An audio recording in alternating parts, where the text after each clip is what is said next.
to Let's Talk About Health in Africa, a podcast in which we talk to leaders, practitioners, and change makers about what needs to be done in Africa to transform and improve healthcare. My next guest on our podcast today is President Ameenah Fakim, the first female president of Mauritius who served from 2015 to 2018. She was the first Muslim African woman to be elected unanimously as head of state, and she became one of very few heads of states globally. President Gurib Fakim is a chemist, a biodiversity scientist, an academic, and an entrepreneur. She is one of very few heads of states who were also highly accomplished scientists, like Chancellor Angela Merkel, who is a physicist, Prime Minister Margaret Thatcher, who was a chemist, and she used her presidency to promote social and economic progress in her country and across the region.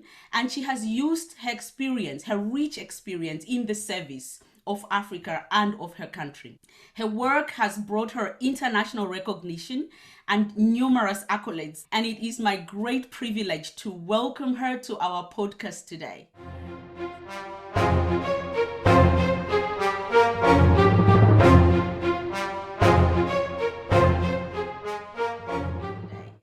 President Gurib Fakim, welcome to Let's Talk About Health in Africa. Thank you. Thank you for having me. It's a great pleasure to be able to have this conversation on your podcast. Thank you. Thank you, Madam President. So let's start by talking about the use of science for national development. You are a great champion of Africa and of women's participation in science. You're a brilliant scientist in your own right who has served your country at the highest level. And clearly, your life story suggests that you have had to make a number of leaps of faith on your journey. Why is it important for women to take risks, especially in science and in entrepreneurship?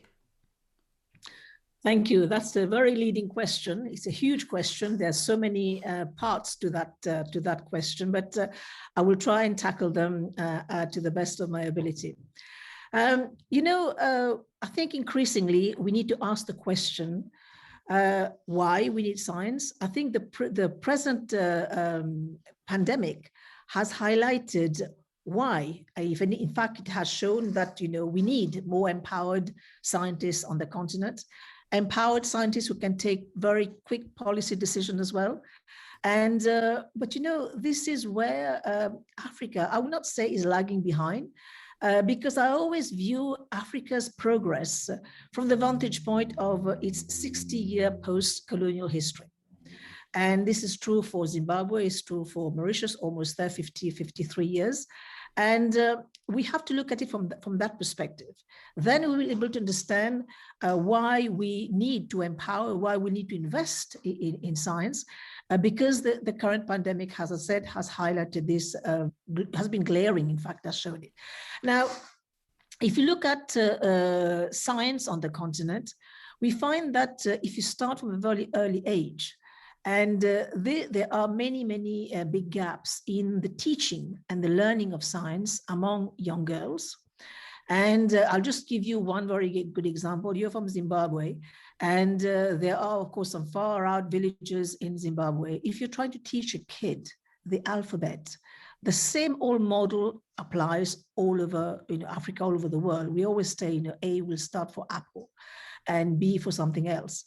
Now, just imagine a kid growing out in faraway, in areas, in rural areas in Zimbabwe. It's not kind of being stereotyping or anything like this, but we need to put the teaching of science in context. And we increasingly need to what I call tropicalize our science teaching to young kids. So make it, fit and relevant, fit for purpose for that ecosystem where that child is growing. Then when the child grows up and goes to secondary school, university, we find that, again, the approach to teaching science is still very much road fashion, and it's not practical enough. And this is where I think I was lucky, because I had teachers who were motivated, who taught me science in a very practical manner. And this way, when you have teachers who actually put it in context.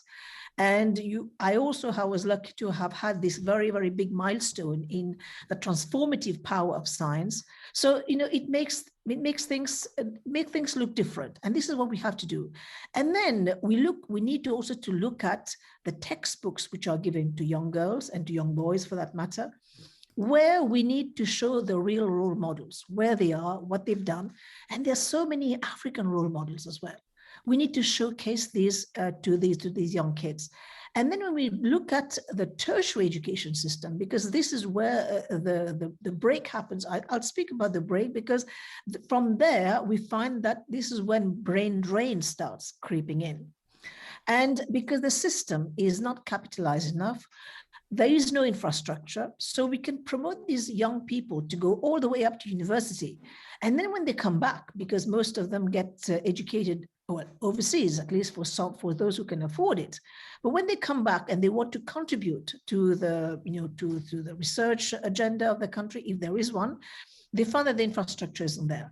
So I always say that it is the responsibility of the leadership of the continent to look at how we capitalize and how we invest in that ecosystem and how we invest in young people. Because again, if we look at it from the vantage point of 60-year post-independence history, we find that the education system has been such that the people get trained for a particular purpose to be administrators. So the focus has never been on science. So we need to relook at our education system. We need to relook at the legal framework around the research which is going on in the continent, so that we protect this intellectual property, and then we make it work for the country and for the region. So this is where I think we need to take the sciences, and this is how we would have trained many more doctors.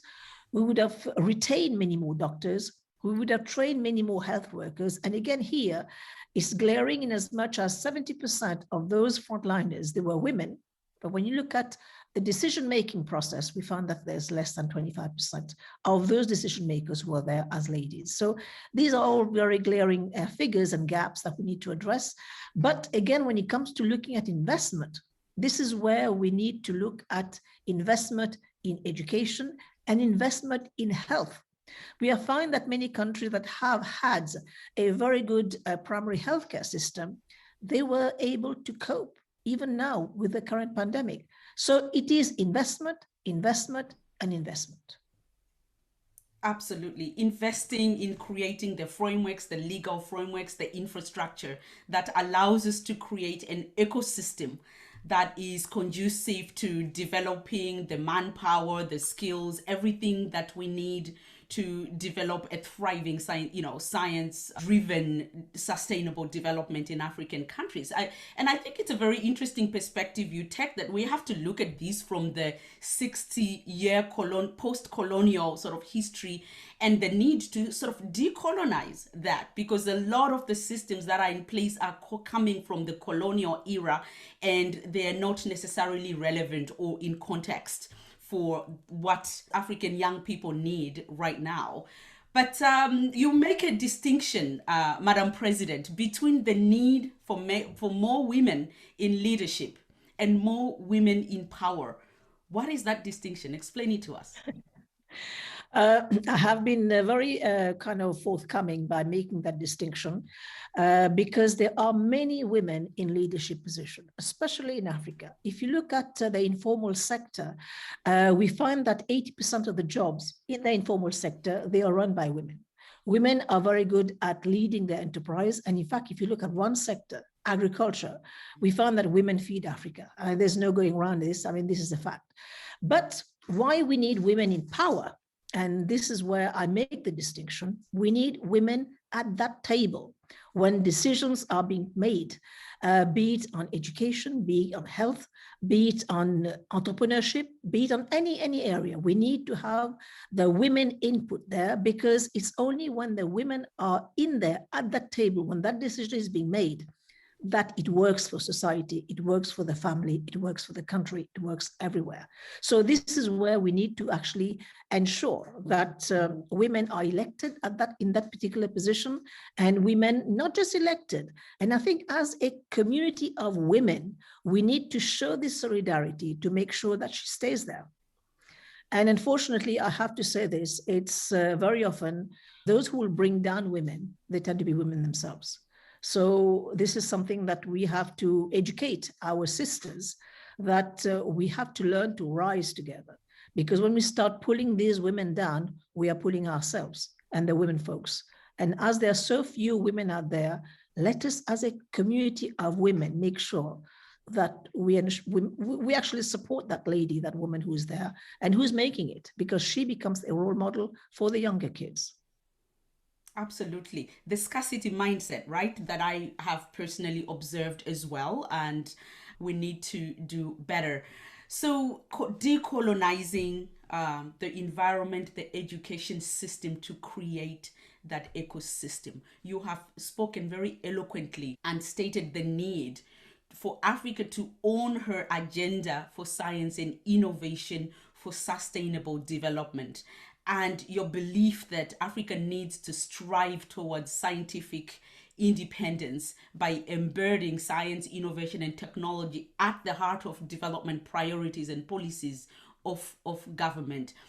You've had a front row view to this, given your career as a scientist. How well are African countries doing in captivating that vision that you have? There's two issues, right? I think we have to recognize, I have to recognize, and I have recognized that a lot of work is happening in our universities. And researchers are very good at publication. Because publication, of course, is make it or, you either publish or you perish, as they say. So it is the finality of an academic to publish the result finding. And that academic, of course, moves up the ladder. And the academic ladder gets promotion and all the rest of it. But I think as university management, they have to look at the other side of things, how these data can be protected and how it can be used to become an engine of wealth creation. Because at the end of the day, we need research. We actually are very good in Africa to get licenses from other countries to address our developmental challenges. So if we actually make sure that we protect the intellectual property of these findings, we find that it can go that extra mile in terms of getting data, getting knowledge right from our own region. Why it's important? If we are going to make changes to our policy, we need to address this because we need a rule-based, we need to have data which actually generated locally so that we can address the challenges locally. That's one of the reasons why I think it's very, very important to generate data locally from the continent and from the countries in the region. Now, the second thing is that, when you look at even now, we're having this conversation. We're talking about intellectual property removal for development of vaccine. We have seen too much resistance. So the intellectual property is held elsewhere. So when our countries, our regions want to access that technology to address our own development challenges, we have to pay royalties. And it'd be interesting to look at the figures that Africa spends on licensing of technologies developed elsewhere. So just think of the amount of funds in terms of currency that we can save on the continent by generating our own. I'm not saying that we don't have to actually get licensed, things like that, but there's so much that we can still do. And by doing so, we are creating jobs. We are innovating, and when we are innovating, when we are creating jobs, we make sure that these young people who are being trained on the continent, not forget that we're talking increasingly about the youth dividend. So how do we empower them? How do we create jobs? How do we innovate and make sure that they stay on the continent and address the challenges and the development challenges of Africa and not die in the Mediterranean? So we need to create that opportunity. And be able to do that, that's why we have to create the ecosystem and invest in that ecosystem, so that not only we actually address our own challenges with homegrown solutions, but also spend less on importing new technologies from outside. And by so doing, we'll also encourage partnership. And this is what we need. And partnership, not just with countries and institutions of the North, but partnership with our own diaspora. And there's so many of them talented out there. And interestingly, they would like to contribute more. But for them to come, I mean, just to give you a very, very simple example, why would a high-flying, talented African who's out there, I don't know, teaching in Harvard or in Stanford or wherever it is, and why would they want to come to a, hardly an institution where there is hardly infrastructure for that talented African to perform? So these are questions that we have to, the hard question we have to ask. There's talent out there, there's resources out there. And one thing as well, this continent of ours is not a poor continent. We have, in fact, if you look at Zimbabwe, Zimbabwe has so many acres and acres of arable land. And if we look at the entire sector of agriculture, we are looking at a $1 trillion business, right? Only one area. And Africa is endowed with 60% of the world's entire arable land. And if you look at a country like China, it has 9%, right? So just imagine if we were to drive only one sector, Africa agriculture, what can that do? A country like DRC has got enough minerals, and it is supporting the mobile industry with the coltan, with so many other minerals out there. So Africa is not a poor continent. And many African countries, they are indeed very, very rich. But this is something, a conversation we need to have all the time. Why we are where we are. Is it because we don't have the leadership? Is it because there are too many influences which are preventing the growth of the continent? I mean, these are questions which you mentioned earlier on. We need to decolonize the mind. And this is an area we need to look at. The paradox of why Africa is rich and yet poor. Madam President, you are speaking to some really, really critical issues here. The fact that African nations are not investing in development, in creating the infrastructure, the ecosystem that you need for sustainable development, those are critical, really critical and important issues. And then, of course, partnership. Partnership is quite important, but then you have partnerships where there are usually significant power disparities, which means that the intellectual property that is generated or is coming out of Africa often is licensed elsewhere by people who are not necessarily, and it's not shared by people in Africa. So they have to license that as well. I think absolutely. So the legal frameworks of how we do this, I think, these are all very, very important areas. All of these things so critical to finding answers to our most pressing development challenges in climate change, food security, health security, and just dealing with a pandemic like we are at the moment. So do you think the COVID pandemic might be the straw that will break the camel's back by awakening Africa to all of these issues that you highlight? One thing we have to understand is that the COVID is not the first pandemic that the continent has known. And also we must highlight that malaria kills about 500,000 people in the continent every year. And that's not highlighted, right? And yet it's happening. Every year it's happening. Malaria is a big killer. So I think we've had our dose of calamities, health-related calamities that, just gets mentioned only in statistics. This one here is being highlighted for a reason that we know, and it is still a major issue. But we must highlight that Africa has had her dose of these, and I'm sure it's not the last one either. It is one of many that will happen, will come and go. And you've mentioned something about, again, the issue of technology, the issue of what the COVID has revealed. I think one thing that COVID has revealed very, very strongly is how there is such disparity, and it has increased inequality. It has highlighted, it has revealed how unequal the society is. And so again, the takeaway message for our leaders is, do we still need to be in that position if there is a next pandemic which comes along? And there will be. And one area that we will also see happening very soon, I think once we get COVID behind us, is the challenges that climate change is posing to us.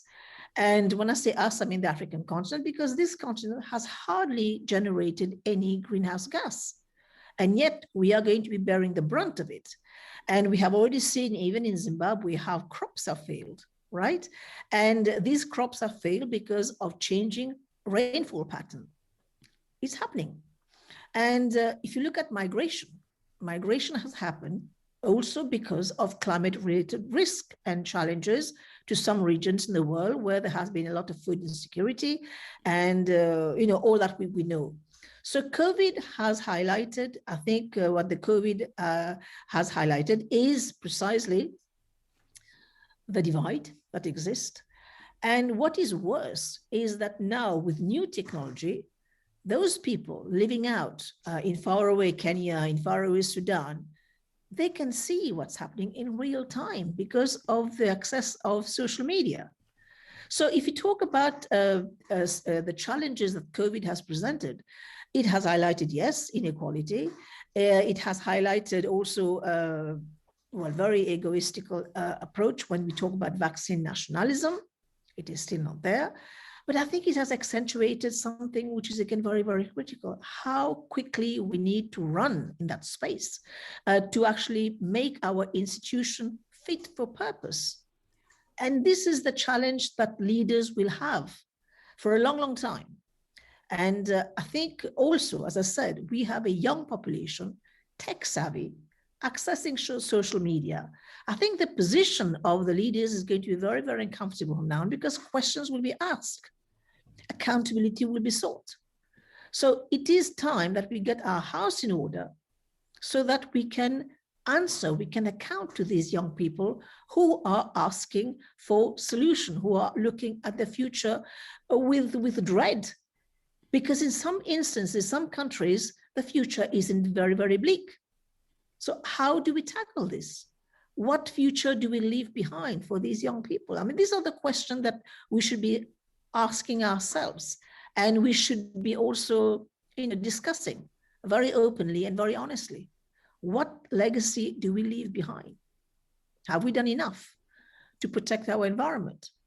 And here I have I've done something which was looked down upon. I've documented traditional knowledge because this was an area which was, of course, totally marginalized during the colonial days for reasons that we know. And I've put that forward. The question we need to ask ourselves as leaders, as Africans, do we value our own culture? Are we proud to be Africans? Are we proud to eat African? Are we proud to think African? Are we proud to wear African? So I think if we go beyond this, I think we would have done a great job because we would have then truly decolonized our mind. Absolutely. I think really, really important. We will come to some of those issues in great detail in a moment, but just maybe to pick on a point you made about the work you've been doing, the great and necessary and needed work of documenting the traditional knowledge, the traditional medicines and so forth in Mauritius, possibly beyond as well. So you've done a great job in the area of protecting biodiversity, which is your specialty area.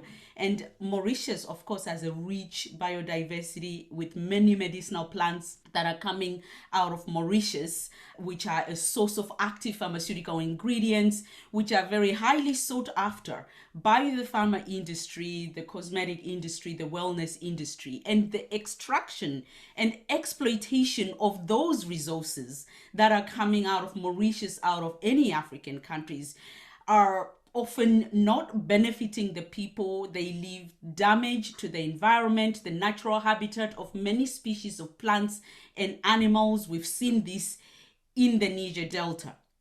What would you like to see Africans do to better protect those natural resources that we have, that we are not valuing enough, that we often hand over for others to exploit at our expense? I'll ask you a question. How many cocoa trees grow in Belgium? How many cocoa trees grow in Switzerland? Where does the cocoa tree grow? 65% of the world cocoa production come out of West Africa from two countries, Ghana and Cote d'Ivoire. Do they transform the cocoa? That's the question we ask. If you look at the cosmetic industry, shea butter, where is it produced? How much goes back to the women who actually produce shea butter? How much transformation is happening on the continent? And I think this is one of the objectives of the free trade agreement, right? It has been signed and ratified. It's been rolled out as from the 1st of January of this year. And I think we need to really look at the internal African market. There is no reason why products which are grown in Ghana can be used in Kenya or in Mauritius for that matter. And I think this is the hard question we need to look at. How much transformation of our resources that we are bringing so that, again, as I said, it creates innovation, it creates jobs. That's one thing. I'm just looking at some of the food crops and the crops, of course, which touch on the agricultural sector. Let's look at the medicine sector. 80% of the world's population still depend on, that's the WHO figures, still depend on herbal knowledge for the primary healthcare. And now if you look at some of the statistics that came out of WHO, 80% of the people in Ethiopia, for example, they will resort to traditional medicine when they have some issues, health issues. Of course, not the complicated one, but well, even the complicated ones, sometimes they find solutions in the plants and animal bioresources. And interestingly, they compared this to many people in Germany who are increasingly turning to green medicine, right? And so we have to ask ourselves, if so much truth lies in our resources, our traditional knowledge, why is it that we are not value adding these? Why are we not adding value to this knowledge in order to generate the appropriate medication, the appropriate solutions to our own healthcare problems? And part of the reason is that for too long, we have kind of marginalized traditional knowledge. And now if you look at a country like China, I'm not saying Africa, of course, is 55 countries, so China is one country, but I think we look at the mindset.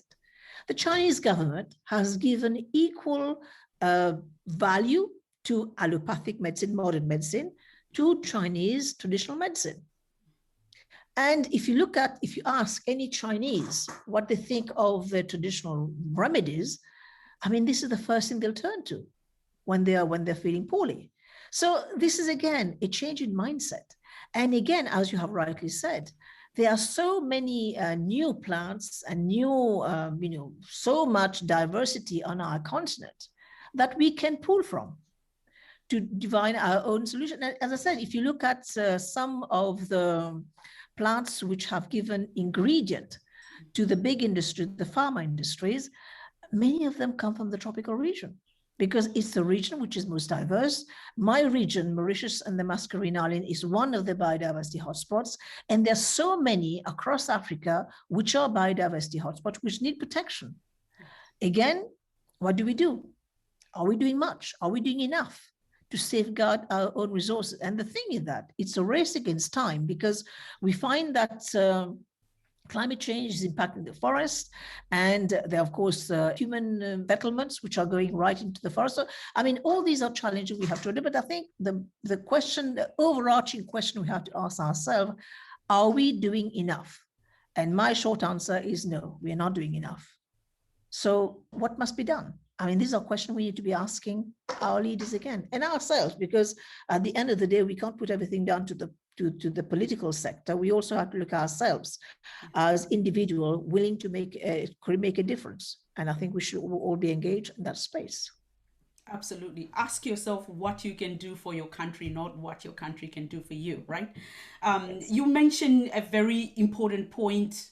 No cocoa trees growing in Switzerland, and yet they have a big chocolate industry and so forth. So value addition, very important for Africa, but it has been a struggle for many of our countries in our post-independence journey to transform our economies from over dependence on agriculture or on resources, exporting raw mineral resources, raw natural resources somewhere else to be processed and brought back to us at a much higher cost.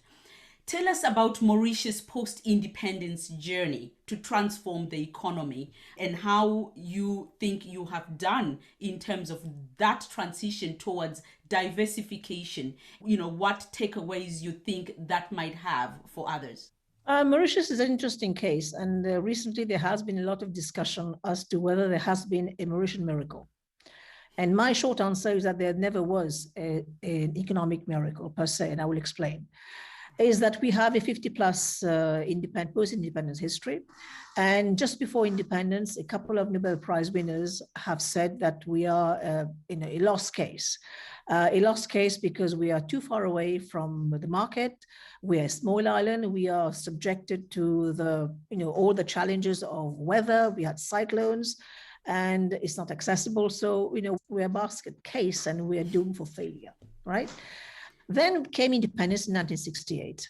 And then we had, just before independence, we had some entrepreneur who actually set up the nucleus, which was to become our national airline.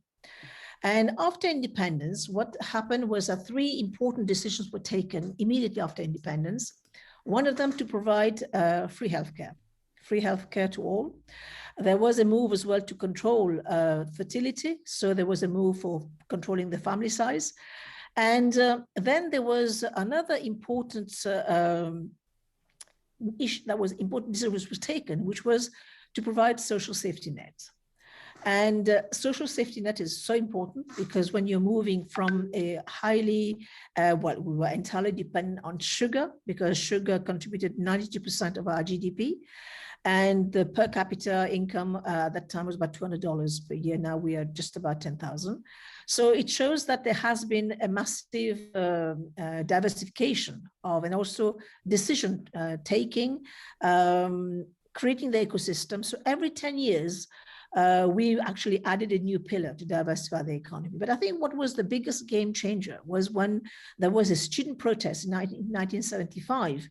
And in 1976, and precisely the student protest was because there was too much stereotype on the education, the textbooks which are given to kids, and also all the schools were in the urban areas and not enough in the rural areas. So when education became free in 1976, I think to me personally, that was a very big changer because and it was free for all. So the parents didn't have to think as to whether they need to educate the boys, which of course made economic sense, and they could also educate the girls. And these women who were out there cutting sugarcane in the fields, they had a modicum education, so they could be taken in the fledgling industrial zone. And we started also the free zone at the time. So the textile sector became a big absorber of women labor force. And this moved on. In the 1990s, we started with the financial services, and the university that was set up as a development university provided the trained manpower because the discussions were there between the private sector, close collaboration, private sector, public sector, so that the pillars of the economy could be added the pillars could be added to the economy from then on. So every 10 years, we started adding a new pillar.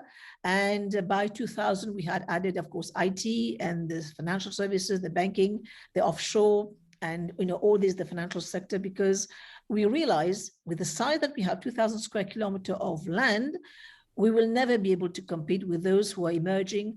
In 2001, we saw the admission of China in the WTO.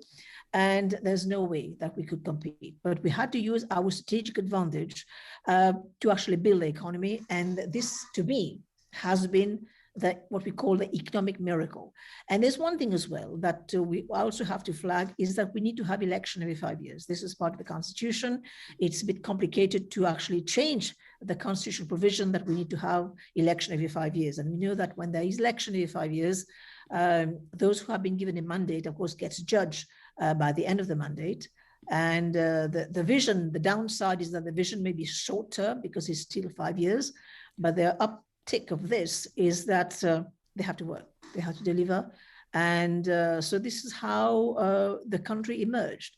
So strategic thinking, good decision, investment in the various ecosystem.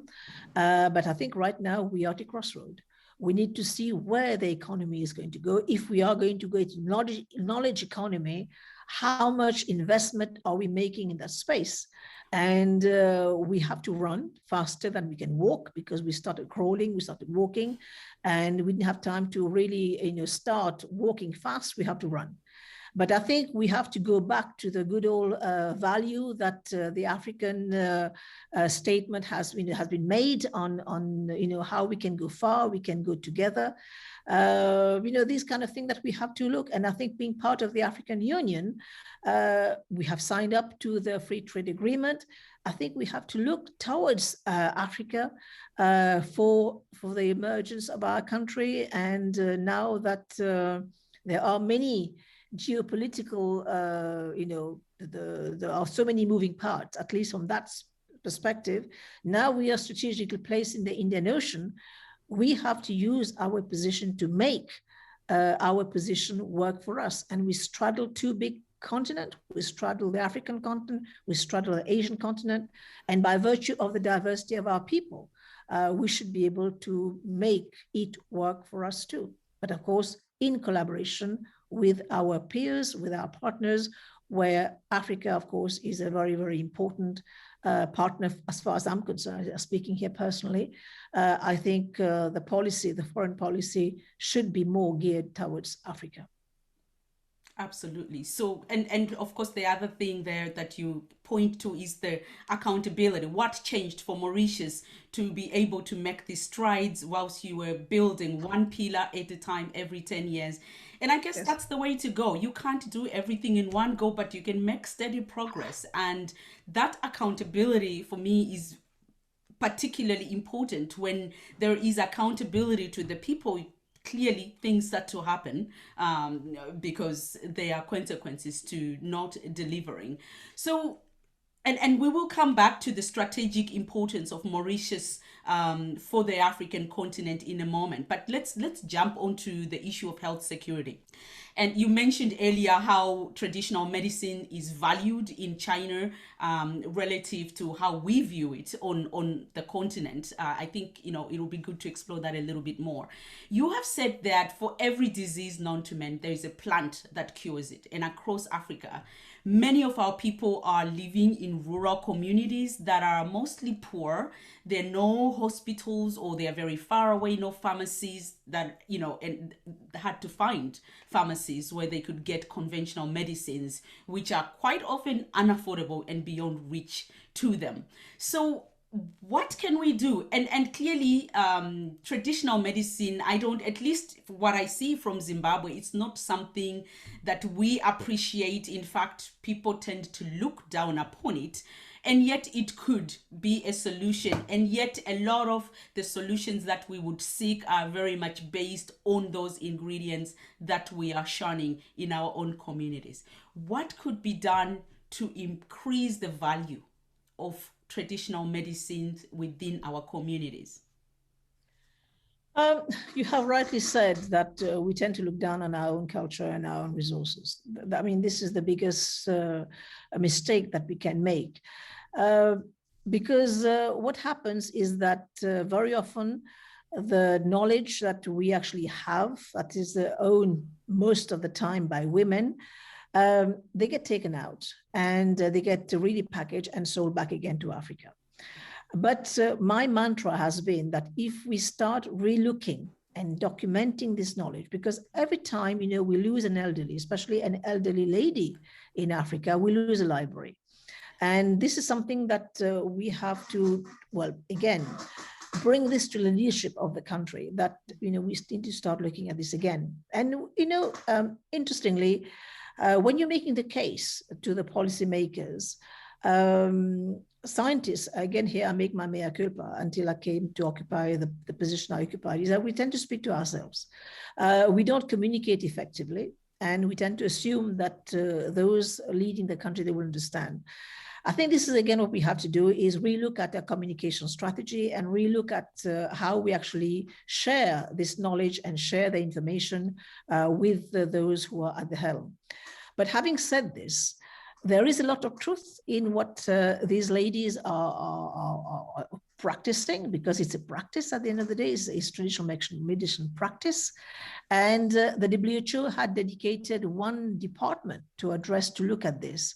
But I think beyond the WHO, we need to have a department in the Ministry of Health that look at these remedies, because at the end of the day, what we need to do, we need to have a pharmacopoeia, we need to add a scientific framework around this knowledge, so that the dosage can be addressed, the side effect can be addressed, and it can help, a lot of the local health issues can be addressed through the practices that we have.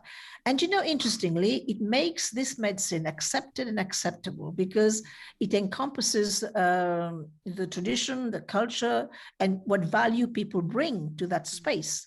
So this is what needs to be done. And as I said again and again, by looking at these practices, we are going to promote innovation. We're going to promote an industry. And who says industry creates no job? And then if you have this conversation between the university, the training institution, along with the private sector, you are developing a new pillar precisely to that particular country, addressing health, and of course, creating proper agriculture, because at the end of the day, you have to grow these plants, so you're tackling agriculture. And you can also, if these plants meet the international norm, you can start exporting as well. But again, these are issues that have to be dealt with locally, nationally, and of course, with the local players, national players, because you still need investment. But what I insist on is the value addition, the transformation has to be done, at least partially, on the continent. I can see that. And these scientific frameworks that you point out that are needed, I imagine they would create a systematic way of actually clinically testing these products, these plants, to see what value they have to the nation. And of course, having legal frameworks to protect all of that, to make sure that when it's exploited, it will benefit the community or the people who are actually contributing this knowledge. And great point you make also, the WHO can only do so much, right, in terms of protecting that. If the people, the custodians of that knowledge, the governments, do not actually recognize or put in place structures to protect it, nothing will change. We will continue to lose this very, very critical resource without taking good advantage of it. But the thing I'd just like to add quickly is that, the fact that these plants have been used for millennia in some countries, they are already tried and tested. So it's a shortcut to developing something fast, because they have already been in use. And one thing as well that we have to really look at traditional knowledge is that because we're operating in the space of climate change, these traditional knowledge can help create a third way so that we can use past knowledge to help us adapt.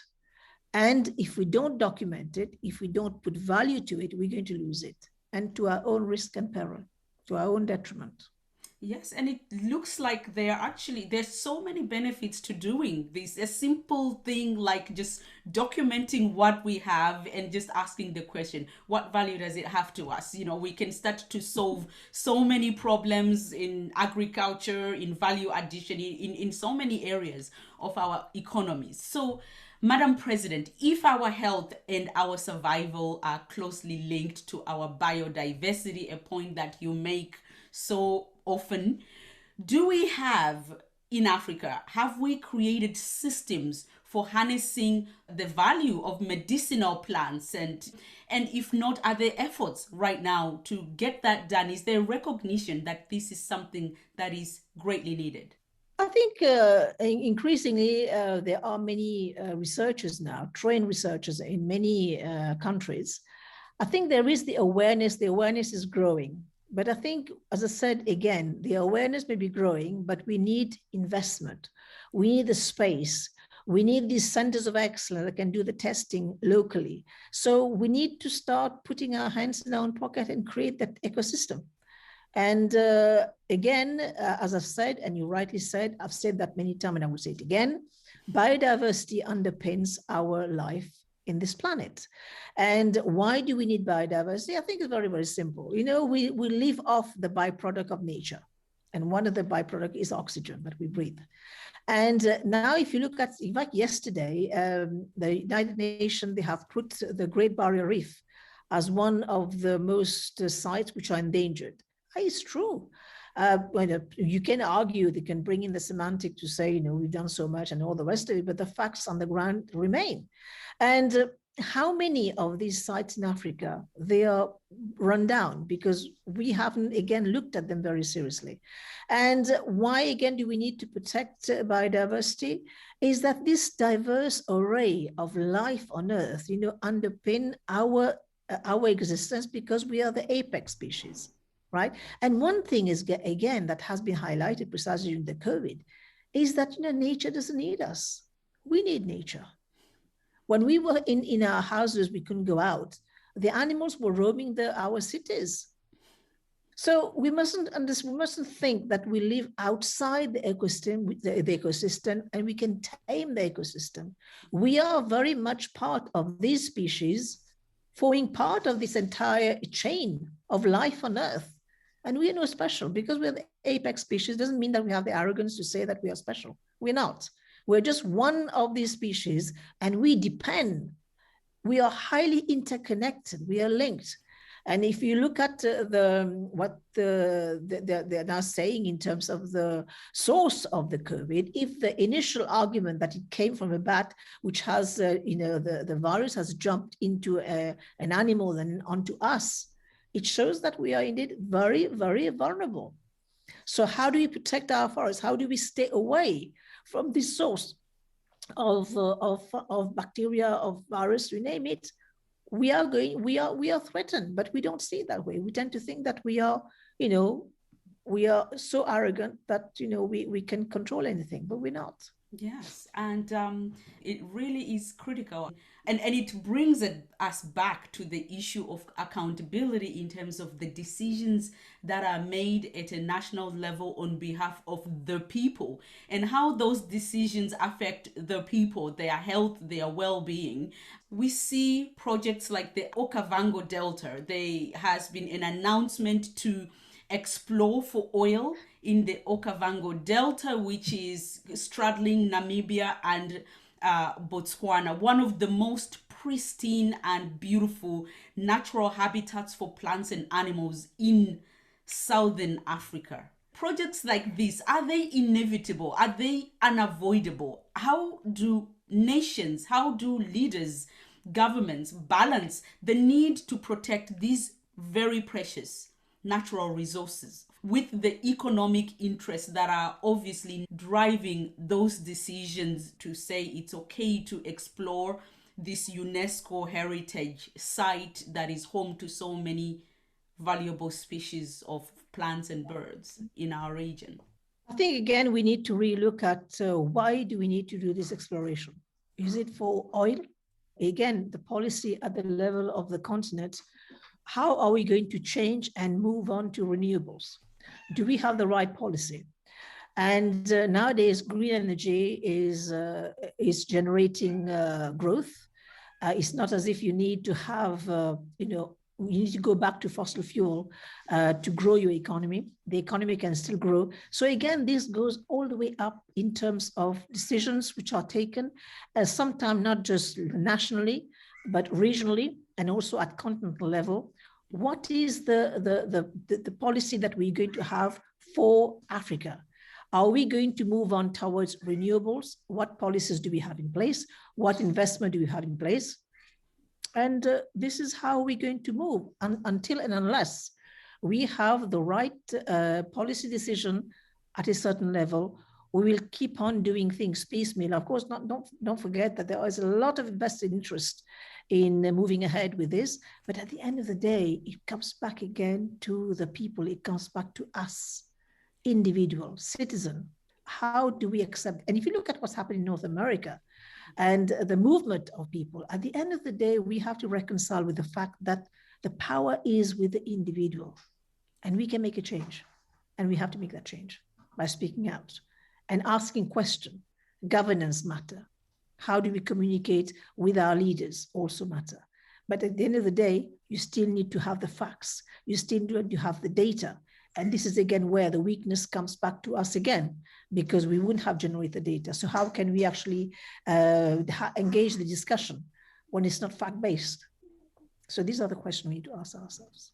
Absolutely. You point out that this is something that, of course, people at the local level would have to speak out and ask questions about how those decisions impact their lives. But at a higher level, at a continental level, that there is a need to think about the energy policy of the continent and, of course, preservation of all of these natural resources of the continent. You have spoken about Mauritius as a potential bridge between Asia and Africa and how it could play a facilitating role in those relationships in terms of finding partnerships to solve some of Africa's most pressing health challenges. Could this be an area where Mauritius, being obviously quite aware and woke to the value of this, could be leading in conversation with other African nations in terms of coming up with a plan how to actually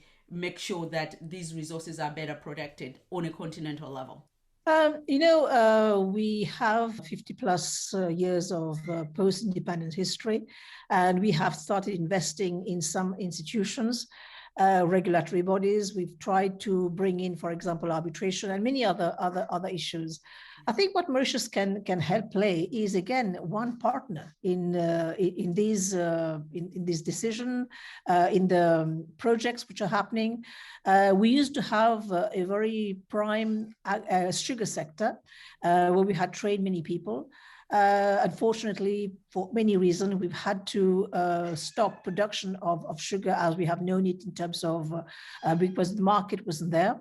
But we still have the resources, we still have the trained manpower.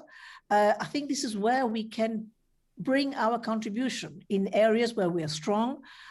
We can again partner. And we want, for example, to develop our agriculture sector. As I said, Africa, East Africa, we're closest to East Africa, there's land. So how can we partner to advance this cause? So I think this is where, again, the partnership with those institutions which have matured, which have emerged, along with our counterpart on the continent, we can help bring our own kind of block to the building of a brighter future for our continent. So it's all down to partnership and how we can negotiate and how we can go together. Again, I go back to the all African adage. If we want to go fast, we go alone. If we want to go far, we go together. In the context of this pandemic right now, Mauritius has a very close relationship, very close social and economic ties to India and countries that have some of the solutions that we need. We see that Africa is not going to get vaccines at least until 2023 at a minimum. That's all things being equal. And so those partnerships are going to be quite critical in terms of, thinking about how we solve big problems. Mauritius has a very competitive financial sector, the attractive tax incentives, high ease of doing business index. What role could that play in terms of attracting the investment that would be needed in Africa to develop all these capabilities? For instance, if Africa is to go towards the vaccine manufacturing route and needs all kinds of partners, what role do you think Mauritius could play in that partnership? We have a fairly sophisticated financial sector, but we have to flag in increasingly governance and transparency in everything that we do, especially in that, because we are under the microscope of the world when these kind of financial flows are going through our jurisdiction. But I think one thing I will ask, again, a very, very blunt question. Where are the sovereign wealth of African countries kept? Are they kept in Africa? I don't think so. So if we want to, again, look towards building, again, this African narrative, let us act. Let us do something about it. And let us, for example, look at where the sovereign funds kept. And so these are things that, again, as I said, we have worked, we have developed a certain human capital trained in these areas. We can put that at disposal. In fact, we have been doing that, at least in the tourism sector, because tourism sector has been a very thriving sector and has contributed over 25% of our GDP. We have developed the institutions who could train the personnel. So again, this is where we can contribute, we can collaborate with the other prime tourist destinations on the continent. So again, it's all about partnerships of exchange, but more importantly, let us really address the fundamentals of whether we really mean business when it comes to dealing with African resources. Where are they being transformed? Who is it benefiting in the final analysis? Relook at our structures, relook at our governance, relook at our ways of showing accountability. So these are the values we have to go back to. And I think this is what the COVID has shown again. How do we value these, and how do we actually look at our human capital? Because this is our best resources. The minds of the African child, the mind of the African youth. How do we use this mind to actually make a difference? And it's possible, it's doable. But again, we need to invest in them so we can retain them. Yes. And, just thinking about the issue of food security, for instance, right? I mean, there's so much that needs to be done.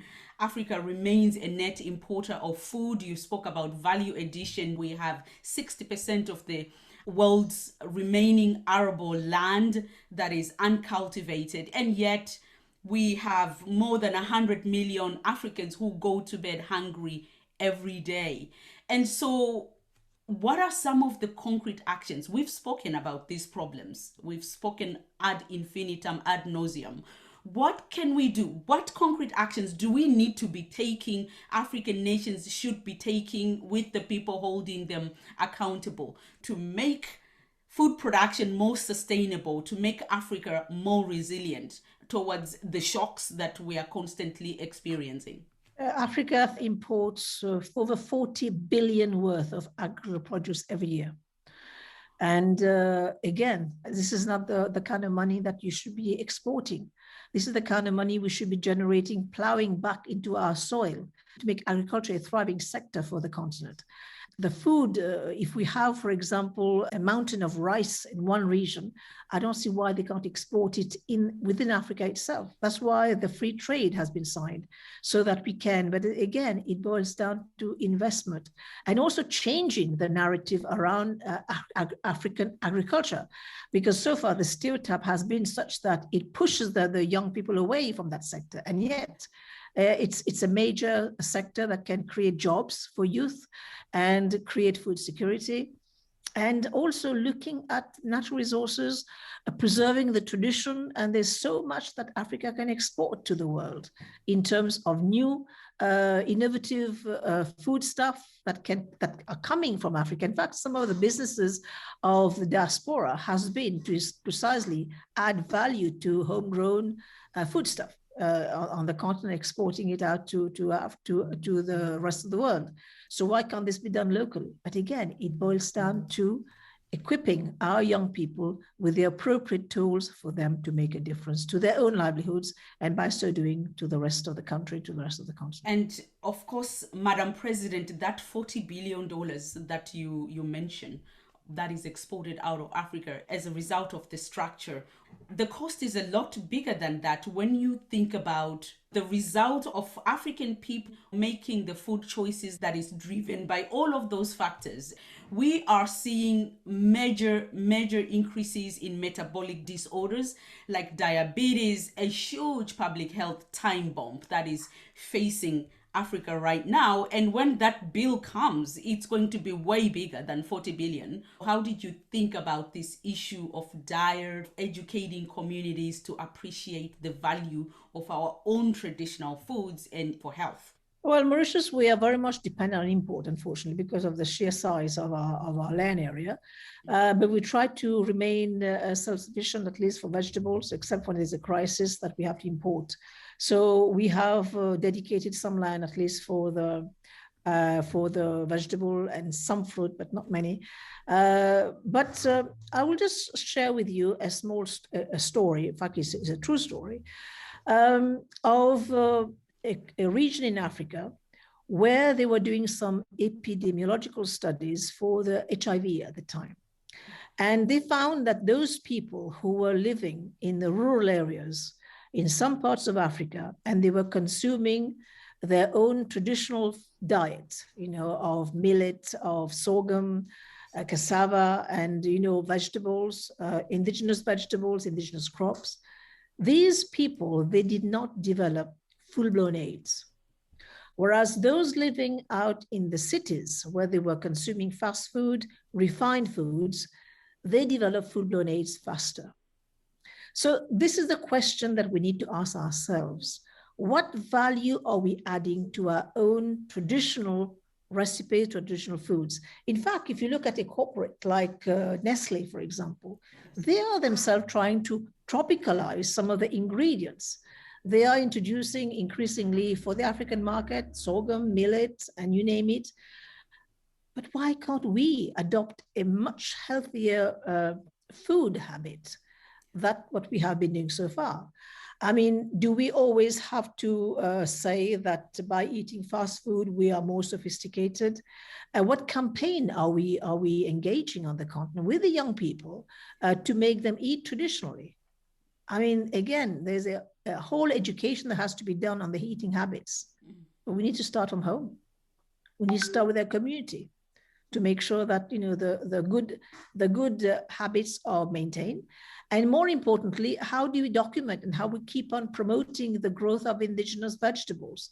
There's so many that's there that can make a difference to the health habit, address hidden hunger, but not enough cultivation, not enough propagation, not enough value addition to these crops. So that's where it hurts, because it's literally hurting our food habits, hurting our health, because we're not really adding value to that. Yes, absolutely. And it comes back, Madam President, to a point that you made earlier about external influences and so forth. Perhaps just to finish. So, just last to finish our podcast, we usually like to ask our guests to leave us with some actionable points. So, I would like to ask you, Madam President, if you could make a case for us for why African nations need to protect health, which means protecting our environment, our food systems, sustainable development. Why are all those things so critical to protecting our economies, making them more resilient? I think you mentioned an entire mindset change. I think it's happening. It's happening more and more.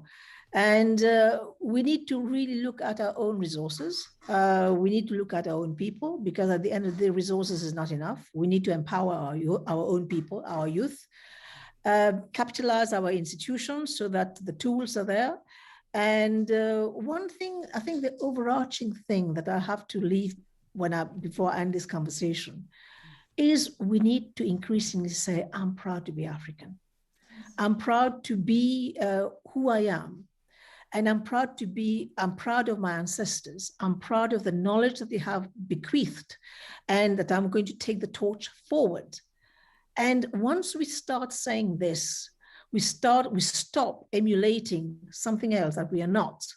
I think this will be the day that the penny will drop, as they say, and we'll see a better, a more prosperous future, because we will be happy to be who we are, and we are proud to be who we are, because we are Africans. Perfect way to end. President Ameenah Gurib-Fakim, it's a pleasure to have you on our podcast. Thank you. Thank you so much for having me. It's a pleasure.